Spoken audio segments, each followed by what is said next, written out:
barrières entre nous. Il faut dépasser les barrières. Il faut enlever les barrières pour que les gens puissent entrer de l'un côté à l'autre. Alors moi, j'ai pris ce deuxième sens, et c'est pour ça que je suis là.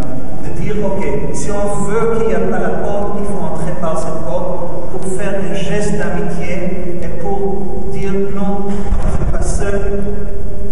Les problèmes qui sont derrière cet événement, il y a des autres qui les sont, des côtés juifs aussi que des côtés chrétiens.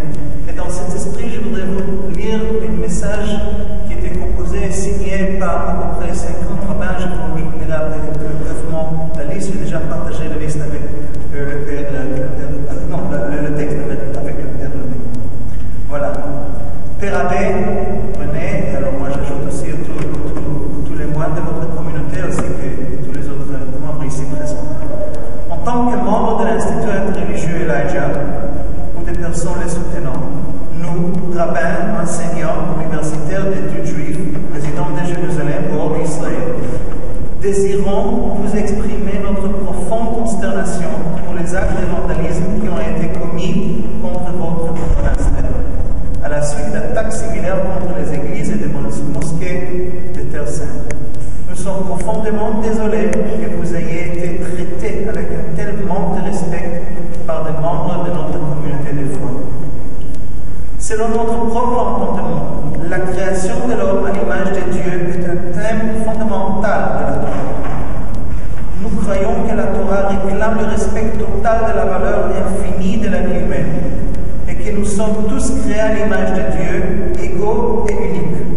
En conséquence, il n'y a aucune place pour la haine, pour le fanaticisme à l'encontre d'un système religieux différent du nôtre. Des ecclésiastiques ont légitimement posé la question du type d'éducation et des valeurs qui sont transmises aux enfants juifs.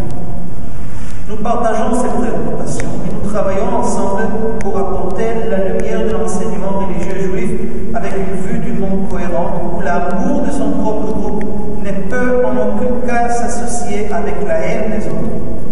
La vocation d'Israël harmonise avec le bien de toute l'humanité. Les chemins de la Torah sont des chemins de douceur et toutes ces voies sont des voies de paix. Ceci et d'autres grands principes sont les lignes directrices à partir desquelles nous interprétons et enseignons notre tradition. Dans le cadre d'un projet de théologie de religion, nous rassemblons les sources qui traitent de la théologie juive de l'autre comme ressources pour fournir un modèle de judaïsme qui soit compatible avec cette idée. Nous, professeurs, étudiants et simples citoyens, nous engageons à combattre pour éduquer les juifs des générations qui nous suivent, à imiter notre Créateur et à souvenir que le Seigneur est bon envers tous. Sa tendresse s'attend à toutes ses créatures. Nous espérons que vous accepterez nos sincères regrets pour cette profanation, ainsi que cette déclaration que nous exprimons vouloir nous dédier à œuvrer pour la compréhension entre les religions intersaintes. À vous fraternellement. Et ces lettres est signée par le ex-grand rabbin d'Israël, Pachi Doron, le rabbin Shariach Cohen, qui est grand rabbin de Haïfa, et c'était celui qui a parlé au synode il y a un an, si vous vous souvenez, et il est responsable pour le dialogue interreligieux de la part du grand rabbinat, après rabbin Michael Malchior, des grands rabbins et des autres rabbins d'Israël, aussi que le grand rabbin actuel de France, le rabbin Jim Bernheim, ainsi que l'ancien grand rabbin de France, René Sira, grand rabbin d'Angleterre, Jonathan Sachs et des autres pays. Et en tout, il y a à peu près une quarantaine de rabbins, des autres universitaires, chercheurs, c'est-à-dire le sort de fanatisme que vous avez expérimenté ne représente pas une grande part du judaïsme. Et nous sommes avec vous pour lutter contre toute expression mauvaise de la religion, n'importe quelle religion. Et j'ai demandé aussi de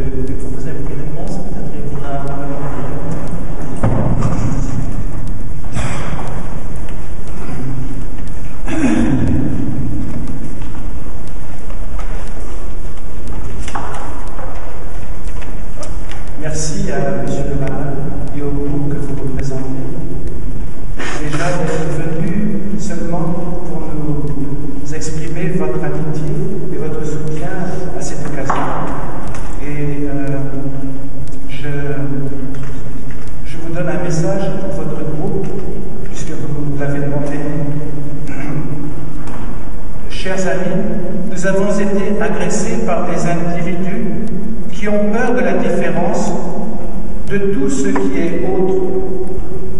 Tous ceux qui partagent notre foi se sont sentis concernés par ce manque de respect pour un lieu saint.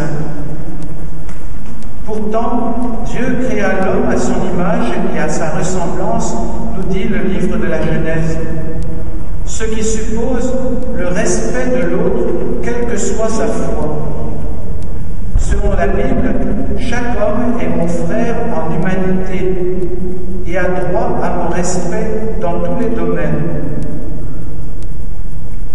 Nous souhaitons que soit mis en valeur à travers le pays tout ce qui puisse favoriser l'ouverture à l'autre, l'ouverture à la différence, surtout du côté de la jeunesse. Là encore, la Bible nous y invite. Depuis 100 ans, depuis plus de 100 ans, la Troune essaie de vivre sa vocation de prière, de travail, de paix, en ce lieu ouvert à tous, quelle que soit leur religion, en dehors de toute politique. Nous sommes vraiment étonnés et impressionnés par la chaîne de solidarité et d'amitié qui s'est créée autour de nous à la suite de cet acte. Des gens de toute religion et de tous les milieux nous ont manifesté leur proximité et leur désapprobation de cet acte. Nous ne pouvons que bénir Dieu pour tous ces amis qui nous entourent et qui se sont révélés à cette occasion. Et nous essaierons de faire que la Troune demeure un lieu de rencontre où la différence est reconnue et respectée et où chaque homme est accueilli comme un frère, ce qu'il est vraiment. Et je voudrais aussi remercier le groupe de Haïfa de l'église maronite qui est venu aussi spécialement pour nous manifester son amitié et qui a participé à cette célébration. Merci à tous. Et merci à tous ceux qui sont venus anonymement aussi et qui ont venu simplement et qui n'ont rien dit, ou à ceux qui ont écrit sur le livre qu'on a mis à l'entrée. En tout cas, merci à tous, les amis proches et lointains. Et merci à M. Clara.